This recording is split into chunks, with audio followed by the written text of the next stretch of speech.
यह लड़की अमेरिका के अपार्टमेंट से मिसिंग हो गई, वो भी न्यू ईयर की रात को। और सबसे शॉकिंग बात, उसके एक्स बॉयफ्रेंड ने खुद पुलिस को कॉल करके मिसिंग रिपोर्ट फाइल करी और फिर सीधा फ्लाइट बुक करके इंडिया चला गया। पुलिस को शक हुआ। 3 जनवरी को सुबह उसके अपार्टमेंट में सर्च वारंट मारा। अंदर का सीन बहुत डिस्टर्बिंग था।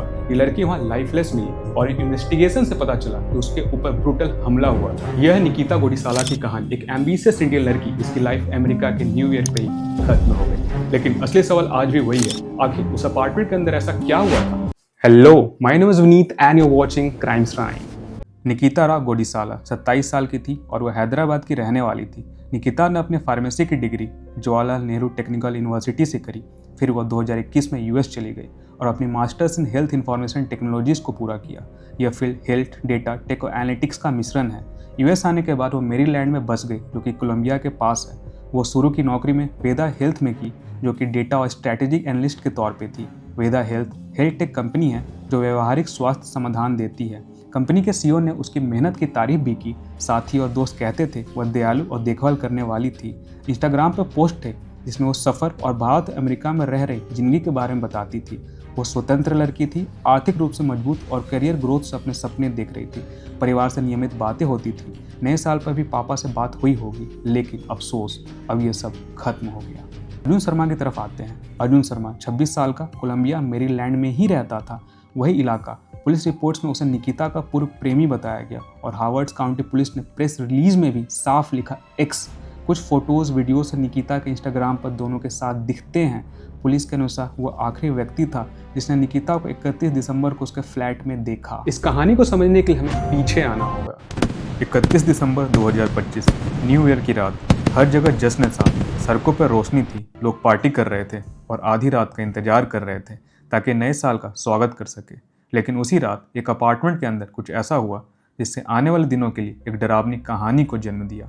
उस रात निकिता आखिरी बार अर्जुन शर्मा के फ्लैट में देखी गई थी। दोनों एक दूसरे को जानते थे। कुछ लोग कहते थे कि वे दोस्त हैं, कुछ कहते थे वे साथ रहते हैं, लेकिन उस रात ऐसा क्या हुआ यह किसी को नहीं पता। फिर आता है अगला दिन, 2 जनवरी 2026। सुबह का समय था जब पुलिस को एक फ़ोन कॉल मिली। 911 पर कॉल करने वाला व्यक्ति खुद अर्जुन शर्मा ही था। उसकी आवाज़ में चिंता थी। उसने पुलिस से कहा, निकिता गायब है। मैंने उसे आखिरी बार 31 दिसंबर को अपने फ्लैट पे देखा था। उसके बाद से वो कहीं नहीं दिखाई दे रही है। पुलिस ने उसकी बात सुनी और एक मिसिंग पर्सन रिपोर्ट दर्ज कर ली। पहली नज़र में यह एक सामान्य मामला लग रहा था। किसी लड़की के गायब होने की खबर थी और उसके जानने वाले ने ही पुलिस को जानकारी दी थी। लेकिन इस घटना के अंदर एक ऐसी बात छुपी थी जिसके बाद में पूरी जांच को ही बदल दिया, क्योंकि उस दिन रिपोर्ट दर्ज कराने के कुछ ही घंटों बाद Arjun Sharma Washington Dulles international airport पहुंच गया था। एयरपोर्ट पे भीड़ थी, लोग अपनी अपनी फ्लाइट के लिए लाइनों में लगे थे। कोई छुट्टी के बाद घर लौट रहा था, कोई नए साल की यात्रा पर जा रहा था। इसी भीड़ के बीच अर्जुन भी मौजूद था और उसने इंडिया जाने वाली फ्लाइट पकड़ ली। बाद में जब पुलिस ने जांच शुरू की तो फ्लाइट की जानकारी देखी तो उन्हें पता चला जिस व्यक्ति ने गायब होने की रिपोर्ट दर्ज कराई थी वही व्यक्ति उसी दिन अमेरिका छोड़कर जा चुका है। यह बात पुलिस को बहुत अजीब लगी, क्योंकि अगर कोई व्यक्ति सच में किसी की चिंता करता तो वह आमतौर पर पुलिस के साथ रहता, इन्वेस्टिगेशन में मदद करता। लेकिन यह कहानी कुछ और ही कह रही थी। अब तक यह सिर्फ एक मिसिंग का मामला था, लेकिन अब पुलिस को शक होने लगा। इसी दौरान निकिता के दोस्त और परिवार भी परेशान होने लगे। उन्होंने सोशल मीडिया पर पोस्ट डालना शुरू किया, लोगों से मदद मांगी। कई लोगों ने पुलिस से संपर्क किया और बताया कि अर्जुन के बिहेवियर में कुछ अजीब चेंजेस थे। अब पुलिस ने फैसला किया कि वो अर्जुन के फ्लैट की तलाशी लेगी। 3 जनवरी 2026 को हार्वर्ड काउंटी पुलिस ने सर्च वारंट लेकर अर्जुन के अपार्टमेंट पहुंची। दरवाजा खोला गया। जांच अधिकारी धीरे धीरे अंदर गए, लेकिन अंदर जो दिखा वो बेहद डरावना था। फ्लैट के अंदर निकिता की लाश मिली। कमरे में सामान फैला हुआ था। उसके शरीर पर कई गहरे घाव थे। यह साफ था कि उसके साथ बेहद हिंसक हमला हुआ था। अब यह गुमशुदगी का मामला नहीं रह गया था, अब यह हत्या का मामला बन चुका था। मेडिकल रिपोर्ट्स में साफ हुआ कि निकिता पर कई बार तेजधार हथियार से वार किए गए थे। यह कन्फर्म होते ही पुलिस ने तुरंत अगला कदम उठाया।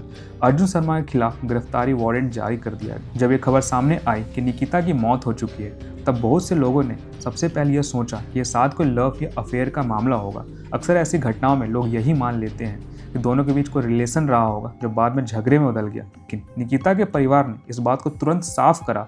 निकिता के पिता आनंद गोडिसाला ने मीडिया के सामने बात करते हुए कहा, अर्जुन और निकिता के बीच ऐसा कोई रिश्ता नहीं था। उन्होंने साफ शब्दों में कहा वह उसका बॉयफ्रेंड नहीं है। वह सिर्फ उसके साथ फ्लैट शेयर करता था। कुछ समय पहले वो 2-3 लोगों के साथ एक अपार्टमेंट में रहते थे। मतलब दोनों एक दूसरे को जानते जरूर थे, लेकिन उनका रिश्ता सिर्फ रहने और जान पहचान तक ही सीमित था। तो सवाल उठता है, निकिता उस रात अर्जुन के फ्लैट में गई ही क्यों थी? परिवार के अनुसार इसका कारण काफ़ी सीधा था। वह अपने पैसे वापस लेने गई थी। परिवार ने बताया कि अर्जुन ने निकिता से काफ़ी पैसे उधार लिए हुए थे। अनुमान के अनुसार यह रकम लगभग 3500 से $4500 के बीच थी। इसके अलावा एक और गंभीर बात सामने आई। परिवार ने कहा कि अर्जुन ने निकिता के बैंक खाते से कुछ ट्रांजैक्शंस भी किए थे, जिसके बारे में उसे पहले से पूरी जानकारी नहीं थी। इसी वजह से निकिता को शक होने लगा कि उसके पैसे सही तरीके से वापस नहीं मिल रहे हैं। निकिता एक मेहनती और समझदार लड़की थी, उसके लिए अपने पैसे का वापस मिलना भी जरूरी था। परिवार के अनुसार अर्जुन जल्द ही भारत लौटने वाला था और इसी वजह से निकिता ने सोचा कि उससे पहले अपने पैसे वापस ले लिए जाए। यही कारण था कि वो 31 दिसंबर की शाम अर्जुन के फ्लैट पर गई। शुरुआत में शायद बातचीत सामान्य रही होगी, लेकिन जैसे पैसे की बात आगे बढ़ी, माहौल बदलने लगा। परिवार के अनुसार शाम लगभग 7 बजे के आसपास दोनों के बीच बहस शुरू हुई। निकिता शायद बार बार अपने पैसे वापस मांग रही थी। वो शायद कह रही होगी, अब काफ़ी हो गया, मेरे पैसे वापस कर दो, मैं अब और इंतज़ार नहीं कर सकती। लेकिन दूसरी तरफ शायद टालने की कोशिश कर रहा हो। धीरे धीरे यह बात बहस में बदल गई। आवाज़ें ऊंची होने लगी होंगी, गुस्सा बढ़ने लगा होगा और फिर वही हुआ जो कभी होना नहीं चाहिए था। जांच के अनुसार इसी बहस के दौरान अर्जुन ने अचानक हमला कर दिया। उसने निकिता पर कई बार वार किए। यह हमला बेहद हिंसक था। उसके शरीर पर कई जगह गहरे घाव मिले। यह साफ था कि हमला अचानक भी था और बहुत गुस्से में किया गया था। हमले के बाद निकिता जमीन पर गिर गई और उसकी लाश फ्लैट में पड़ी रह गई। दृश्य बेहद भयावह था। जांच में यह भी संकेत मिला कि शायद अर्जुन ने बाद में कुछ चीज़ें छिपाने की भी कोशिश की, लेकिन वो सफल नहीं हो पाया। अब बात करते हैं इस मामले की जांच की। यह हिस्सा बहुत अहम है क्योंकि इससे पता चलता है पुलिस ने कितनी तेजी से कार्रवाई की। लेकिन जैसे ही आरोपी देश छोड़ के भाग गया, मामला अचानक बहुत क्रिटिकल हो गया। हावर्ड काउंटी पुलिस ने अर्जुन शर्मा के फ्लैट पर तलाशी वारंट लेकर पहुंची। जब पुलिस फ्लैट के अंदर गई तो उन्हें वहां जो मिला पूरे मामले को बदल दिया। अंदर निकिता की लाश पड़ी थी। उसके शरीर पर कई तेजधार हथियार से गहरे निशान थे। इसके बाद सबको आगे की जांच के लिए भेजा गया। पोस्टमार्टम रिपोर्ट में साफ हुआ कि उसकी मौत कई बार तेजधार हथियार से किए गए हमले की वजह से हुआ है, यानी यह साफ तौर पर एक हत्या थी। अब पुलिस को सबसे पहला जिस व्यक्ति पर शक हुआ वह था अर्जुन शर्मा, क्योंकि वही आखिरी व्यक्ति था जिसने निकिता को जिंदा देखा था।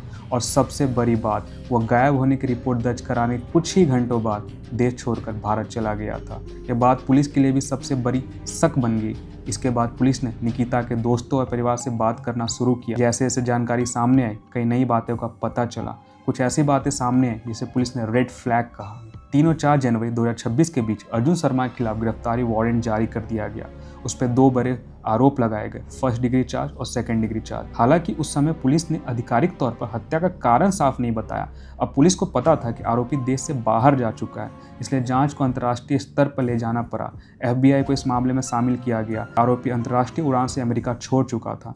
इसके बाद इंटरपोल को भी जानकारी भेजी गई। इंटरपोल के जरिए रेड नोटिस जारी करने की प्रक्रिया शुरू हुई। रेड नोटिस का मतलब होता है दुनिया के कई देशों को अलर्ट भेजा जाता है ताकि आरोपी को कहीं भी देखा जाए तो उसे पकड़ा जा सके। अमेरिका और भारत के बीच एक्स्ट्राडिशन ट्रीटी है जो 1997 से लागू है। इसका मतलब यह है कि अगर आरोपी भारत में पकड़ा जाता है तो उसे कानूनी प्रक्रिया के बाद अमेरिका भेजा जा सके। कुछ भारतीय मीडिया रिपोर्ट्स में खबर आई कि अर्जुन शर्मा को तमिलनाडु में गिरफ्तार कर लिया गया है। इसी बीच परिवार ने एक और बड़ी कोशिश की। उन्होंने अमेरिकी अधिकारियों से निकिता के शव को भारत लाने की परमिशन मांगी। भारत सरकार और विदेश मंत्रालय की मदद से यह प्रक्रिया पूरी हुई। कुछ दिनों बाद निकिता का शव हैदराबाद लाया गया। 9 जनवरी 2026 को परिवार और दोस्तों ने अंतिम संस्कार किया। वह पल बेहद भावुक था। परिवार ने मीडिया से अपील भी की कि इस मुश्किल समय में उसकी प्राइवेसी का सम्मान किया जाए। निकिता गोरीसाला की मौत एक सिर्फ बेहद दुखद कहानी नहीं है, यह एक बहुत बड़ी चेतावनी है, खासकर उन लोगों के लिए जो विदेश में रहते हैं, अपने दम पर जिंदगी बना रहे हैं और दोस्तों या रूममेट के साथ रहते हैं। ऐसी जगहों पर कई बार लोग एक दूसरे पर जल्दी भरोसा कर लेते हैं, लेकिन कभी कभी वही भरोसा खतरनाक साबित हो सकता है। इस घटना को सबसे पहली और सबसे बड़ी सीख यह है कि पैसे के लेन देन हमेशा सावधानी बरतनी चाहिए। अगर आप किसी दोस्त या रूममेट को पैसा उधार दे रहे हैं तो कोशिश करें कि हमेशा बैंक ट्रांसफर या UPI से करें। डिटेल ट्रांजेक्शन में कम से कम एक सबूत तो तो रहता है। दूसरी महत्वपूर्ण सीख यह है कि विदेश में रहने वाले लोग अपने परिवार के साथ लगातार संपर्क में रहना चाहिए। अगर आप घर से दूर रहते हैं तो कोशिश करें परिवार को अपनी स्थिति के बारे में नियमित जानकारी देते रहे। रोज फोन करना, मैसेज करना या जरूरत पड़े तो लोकेशन शेयर करना, यह भी एक अच्छी आदत हो सकती है। इससे अगर आप किसी समस्या में हो तो परिवार जल्दी समझ सकता है कुछ गलत हो रहा है। इसके अलावा बुनियादी सेल्फ डिफेंस की ट्रेनिंग भी मुश्किल परिस्थितियों में काम आ सकती है। निकिता जैसी कई युवा लड़की और लड़के विदेश जाते हैं ताकि अपने सपने को पूरा कर सके। वह मेहनत करते हैं, नई जिंदगी बनाते हैं और अपने परिवार का नाम रोशन करना चाहते हैं। लेकिन इस कहानी ने एक बात साफ कर दी, सपने जितने जरूरी है सुरक्षा उससे भी ज्यादा जरूरी है, क्योंकि एक छोटी सी लापरवाही बहुत बड़ा नुकसान कर सकती है। विलियम कैक्सटन ने कहा है, lend your money and lose your friend. मतलब अगर आप अपना पैसा उधार देते हैं तो अक्सर आप अपना दोस्त खो देते हैं।